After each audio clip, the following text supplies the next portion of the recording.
Narcissists do not tell you everything about who they are, because if they were to tell you everything, then they will lose control. They keep some things secret from you to keep abusing you. But today, I am going to destroy it all for them by revealing these secrets. I'm going to talk about 7 things a narcissist will never tell you.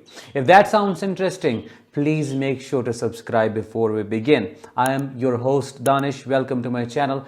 I am a psychologist and a narcissistic abuse recovery professional. Here is an important announcement before I get started with number 1.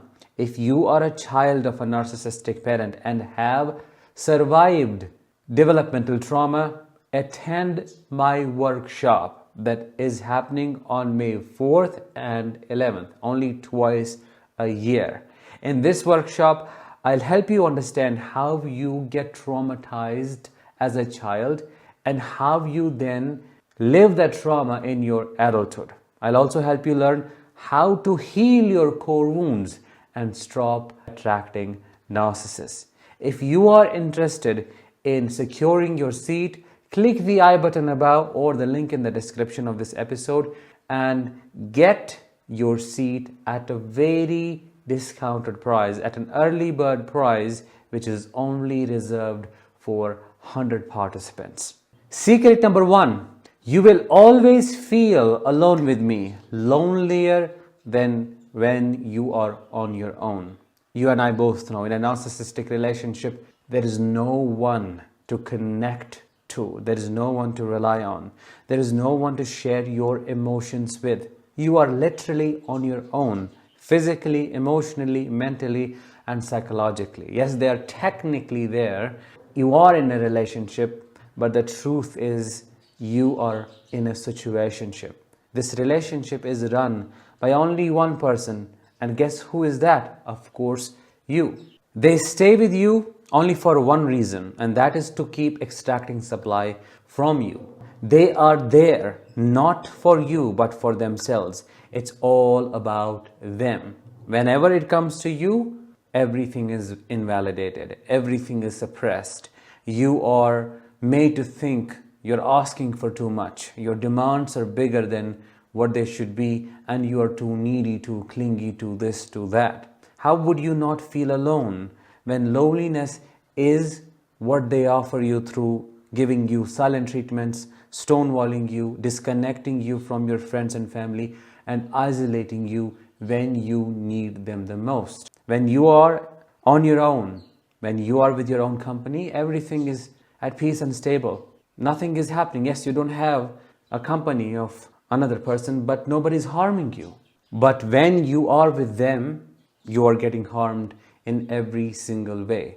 Every time you reach out for help, for validation, for comfort, what do you get back? Rejection, pushback. You get abuse. You get told you are the problem, or you are opening your mouth and you're destroying everything. How would you not feel alone when they do everything they can to make you feel like a burden?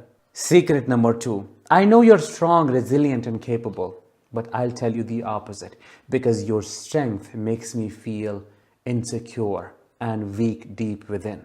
You are the sun that shines so bright that I go blind. I can't stand your light. I can't stand how people are naturally attracted to your personality. They feel comfortable around you. You have genuine empathy. I wish I can have all of that, not to become a better person, but to get all of that supply. Deep down, I am jealous of you. I am jealous of the fact that my abuse is not unaliving you. Why aren't you destroyed after all? I mean, why can't I? I am all capable. I am omnipotent. I can do everything, but I'm not able to erase you. Yes, you are impacted by my abuse, but you are not totally destroyed. You're devastated though. Why can't I? That is what I hate the most. That makes me feel like I'm a failure. I know you have the capability to rise from your ashes like a phoenix, but I want you to believe that you're nothing but these ashes, and you will stay the same forever. I want you to stay stuck in the dark dungeons of my abuse. and I want you to live in that total darkness. Because if you fly, then definitely you will prove I'm a failure, that I never had any power over you. Secret number 3. I secretly hate you, but I want you to think I love you more than how much you love me. I only use you for supply.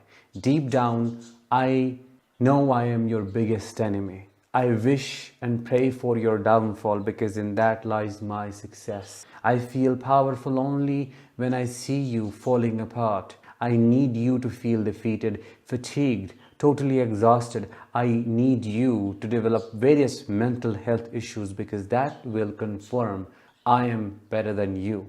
I will always ridicule whatever you do. I'll devalue your achievements and I'll make it seem like, oh, anybody could do that.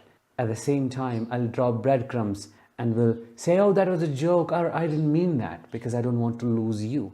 Deep down, whenever I ridicule you, I mean it. I know it. Secret number 4. I know you are sane. The way you are seeing things is exactly how things are. But I'm making you doubt your sanity because that is my secret weapon. That is how I manipulate and gaslight you.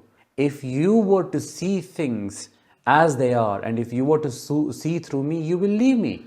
I won't get any supply from you.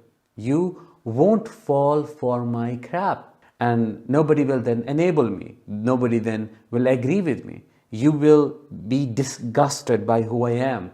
You won't want to do anything with me.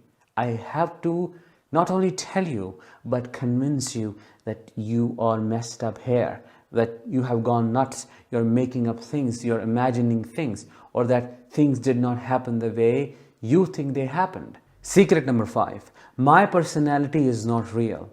It's made of bits and pieces that I stole from my previous supplies, including you. I steal what I like from the people I meet because I think I'm entitled to do so. I'll talk like the person that I met today. I'll dress like my last supply. I will show interest in your hobbies and will make them my own. I will do the same job. I'll choose the same career path because I do not know what to do in reality. I'm nothing but a combination of these bits and pieces.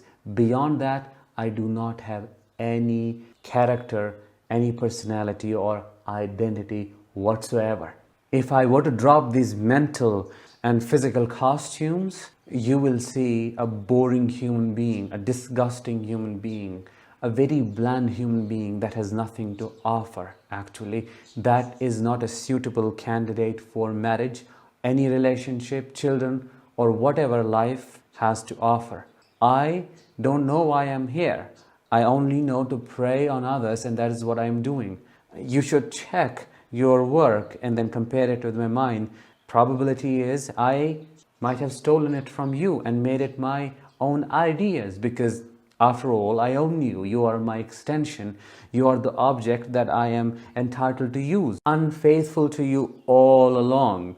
What you recently got to know is just the tip of the iceberg. There's a lot to find out, which I know you will never find out because I am clever, I am strategic, and I have always fooled you, took advantage of your trust in me. Do you remember the love bombing in the beginning? Well, it was nothing but a facade. I wanted you to believe that I am so and so and such as a person, but in reality that was nothing but a lie. That was my biggest betrayal to you. Remember me devaluing you every single time I pointed out your flaws and said this is what is missing in you and this is what you're doing wrong and this is the reason why you are the problem? Deep down I knew you're not, because that was the only way to escape taking responsibility. I had to say it.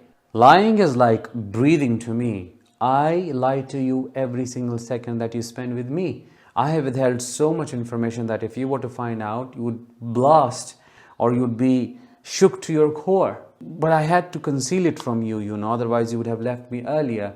I am nothing but a bag of dirty secrets, and I have kept them away from you for your own good, you see? Secret number 7. Your pain is my joy, and your joy is my pain. Call it sadism or what, but I love it when I see you falling apart, when I see you anxious because of me, when I see you tiptoeing, walking on eggshells, being hyper vigilant, because that makes me feel important, that makes me feel powerful. When you are afraid, and you are hyper attuned to my emotional states and you want to know what mood I am in, I know what you're trying to do. I love it. I love it. And your pain makes me feel the happiest I have ever been.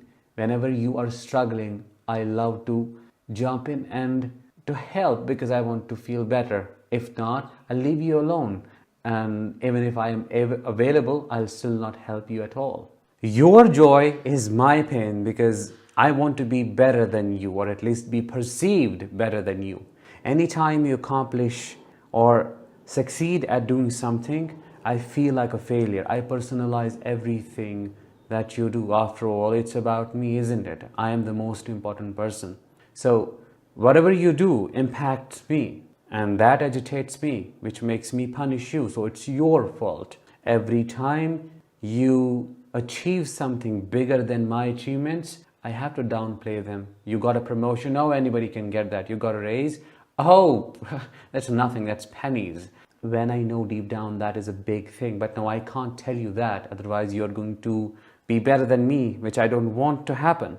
So I'll bring you down, I'll tear you apart, and I will destroy your confidence when I am so insecure myself. That was secret number 7. Let me know which one of the secrets did you resonate with the most, and make sure to register yourself for the workshop if you are a child of a narcissistic parent, because a lot of healing will be coming your way. With that, let's bring this episode to an end. Thank you so much for tuning in and watching it. I'll talk to you in the next one. Until then, let the healing begin and continue.